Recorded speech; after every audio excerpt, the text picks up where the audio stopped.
What really happened between rising music artist David Burke and Celeste Rivas Hernandez?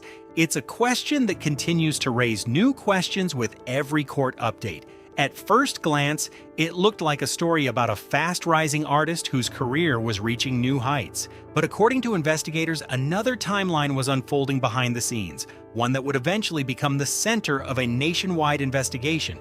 And that's where this story begins. There are so many questions here, and now we actually may have some answers, and they are horrifying. By early 2025, David's career appeared to be moving faster than almost anyone expected. One song had opened the door to major opportunities, millions of streams, industry attention, interviews. From the outside, everything pointed toward a future that seemed incredibly promising. It looked like the beginning of a remarkable success story. But investigators would later focus on a very different story. Career that was about to blow up. It usually takes a lot of money, right? But he had romantic homicide. Success came quickly. Record labels reportedly began reaching out, new opportunities followed one after another, and David's public profile continued to grow. To most people, everything appeared to be going exactly as planned. But that wasn't the timeline investigators were examining. I met David around 2018 at the first gym. Him and his brother, they both worked really hard. Everything on the surface, very normal, very religious and God-centered family. I did know that Former coaches remembered someone who appeared focused and disciplined. Nothing about those early years suggested the attention that would later surround his name. Then life started moving in a different direction. Young, beautiful girl found dismembered, stabbed, mutilated in the trunk. As music became his main focus, his audience grew rapidly, the opportunities became bigger, the attention became constant, and according to investigators, that's also when another timeline was quietly beginning. We learned that David had met Celeste online in some chat forum, and they had originally developed an online sort of communication relationship. According to court records, David and Celeste first connected through online communication before continuing their conversations across other platforms. At the time, very few people knew that connection existed, but investigators would later spend months examining exactly how that relationship developed, because one date would eventually become the center of the entire case. April 23, 2025. April 23rd, 2025 is the last day Celeste Rivas Hernandez is seen alive. According to law enforcement, David and Celeste were texting throughout the day. At night, he sends an Uber for her to pick her up at her home and drop her off at his home. It's not a short trip. It's some 70 miles, about an hour and a half away. On the surface, it looked like an ordinary evening, but according to prosecutors, that night marked the point where the public timeline ended and the investigation truly began. From there, detectives started rebuilding the story piece by piece. Phone records, messages, electronic devices, surveillance footage, witness interviews. Every new detail was compared against the last. And the deeper investigators looked, the more complicated the timeline became. I media trained you. No, you didn't. That's controversial. It's controversial of raping kids. Really good. Okay, It's been a good one. Bye. Bye, guys. As investigators continued rebuilding the timeline, one date kept coming up again and again, April 23rd. According to prosecutors, this was the last day Celeste's movements could be clearly traced before the timeline entered a period filled with unanswered questions. From that point on, investigators weren't looking at just a few hours. They were trying to reconstruct everything that happened afterward, and that's where the case became far more complicated. We need to delete this. Maz, can we delete all VODs? Court records indicate David and Celeste communicated throughout the day. Later that evening, prosecutors alleged transportation was arranged for Celeste to travel to David's residence, a trip that reportedly covered more than 70 miles. Then, the public timeline went quiet. What happened after that is exactly what investigators have spent months trying to answer. Oh my, delete everything. Delete everything. Everything goes. But they weren't relying on one source of evidence. They reportedly compared phone records with digital messages, surveillance footage with location data, electronic devices with witness accounts.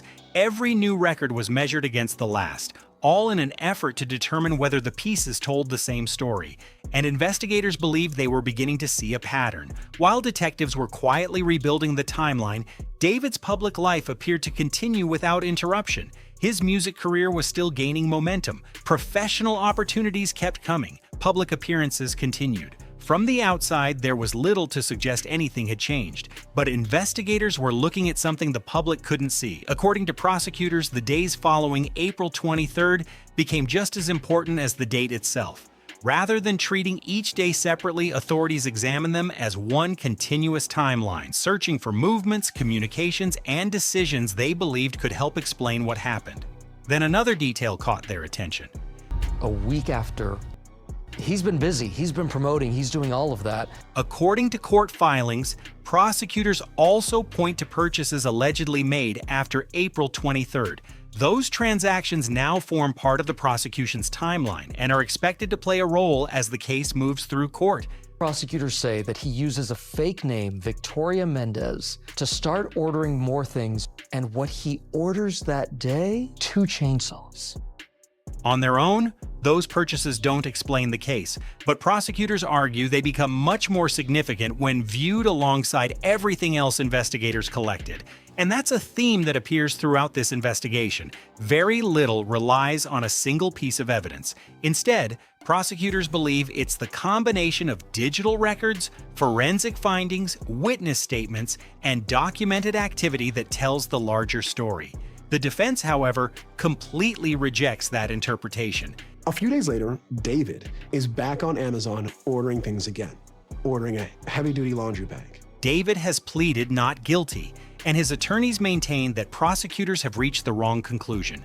They argue the evidence, once fully examined in court, will support his innocence. That leaves 2 very different versions of the same timeline, and only one courtroom will decide which interpretation is supported by the evidence. When you think about the timeline, because what prosecutors say is that this lady was in the house for 12 days before he allegedly dismembered her, and then puts her in this car, and the car is just sitting on this property for months. Really troubling. But before the case could move into its next chapter, investigators made a discovery that changed everything. By this point, the investigation had entered an entirely different phase.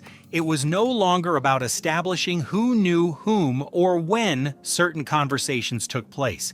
Investigators were now trying to answer a much bigger question. Could the evidence explain what happened after April 23rd? According to public records, detectives spent months comparing every piece of information they could obtain. Digital activity, witness interviews, surveillance footage, electronic devices. Nothing was viewed in isolation. Every detail was measured against the growing timeline, and something started to stand out. Rather than pointing investigators in different directions, many of the records reportedly began leading back to the same period of time. That didn't answer every question, but it gave investigators a clearer picture of where to focus next. Then the investigation took another turn. That Tesla stays inside David's garage or on his property from May of 2025 until the end of July. According to public reporting, months after the timeline first became the focus of the case, authorities responded to what initially appeared to be a routine call involving a vehicle at an impound facility. At first, there was little reason to believe the call would become a national story. That changed quickly. November 8th, from what I recall, was a clear, sunny, warm day. We received the call sometime in the early afternoon hours. I get an alert on my phone. This car had actually been towed, and it was in an impound lot. And there was this strong smell of decay coming from the car. And that's why police were called. Employees reportedly noticed an unusual odor coming from the vehicle and contacted law enforcement. Officers arrived to examine the car, expecting what seemed like a standard investigation. It wasn't. So this is the worst case scenario. When the trunk of the car was opened and the officers looked in to see the contents, they saw what appeared to be a partially dismembered and badly decomposed body. According to official reports, investigators discovered human remains inside the trunk within hours. The case entered an entirely new stage. News spread rapidly, public attention intensified, and investigators suddenly had a major new piece of evidence to compare against the timeline they had already spent months building. But finding the vehicle wasn't the end of the investigation. In many ways, it was just the beginning. It doesn't take them very long to find out who the car belongs to. It's registered to David. Detectives still needed to determine how the vehicle fit into the broader sequence of events. When had it last been moved? Who had access to it? And did the forensic evidence match what investigators believed had happened?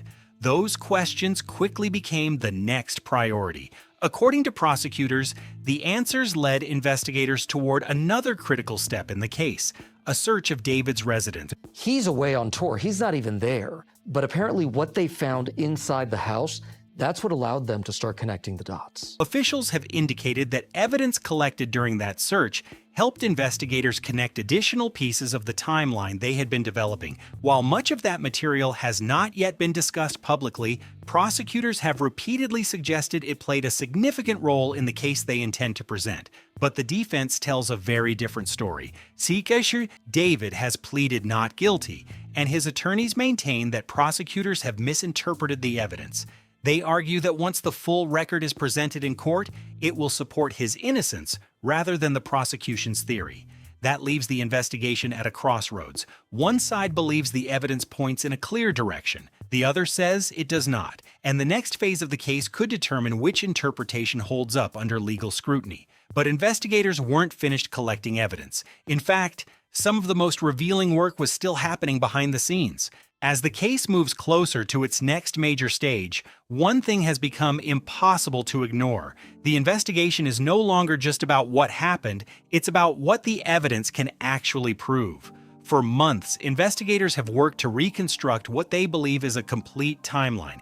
Prosecutors argue that digital records, forensic findings, witness accounts, and other evidence all point in the same direction. Piece by piece, they believe those records tell one consistent story. The defense sees it very differently. David pled not guilty to all charges against him. David has pleaded not guilty, and his attorneys continue to maintain that the prosecution has reached the wrong conclusion. They argue that when the evidence is fully examined in court, it will present a different picture from the one described in public filings, and that's what makes the next phase so important. Until now, much of what the public has seen has come from court documents, official statements, and investigative reporting. Those sources provide valuable insight, but they don't represent the full case. Much of the evidence has yet to be examined in open court, where both sides will have the opportunity to explain and challenge what it means. That's a major difference. Reading about evidence isn't the same as seeing it tested, and that's exactly what lies ahead. As future hearings continue, prosecutors will work to explain why they believe the evidence supports their timeline. The defense will have the opportunity to question that timeline, challenge key conclusions, and present its own interpretation of the facts. That's how the legal process is designed to work, and it's why many of the biggest questions remain unanswered. How much of the investigation has yet to become public? Which pieces of evidence will carry the most weight? Could upcoming court proceedings change the way this entire case is understood? Those answers haven't arrived yet, but they may not be far away. The actual evidence in the case will show that David Burke did not murder Rivas Hernandez, and he was not the cause of her death. We will vigorously defend David's innocence. One thing is already clear. What began as a rapidly growing music career has evolved into one of the most closely watched criminal cases in recent memory. Every court filing has added another piece to the timeline.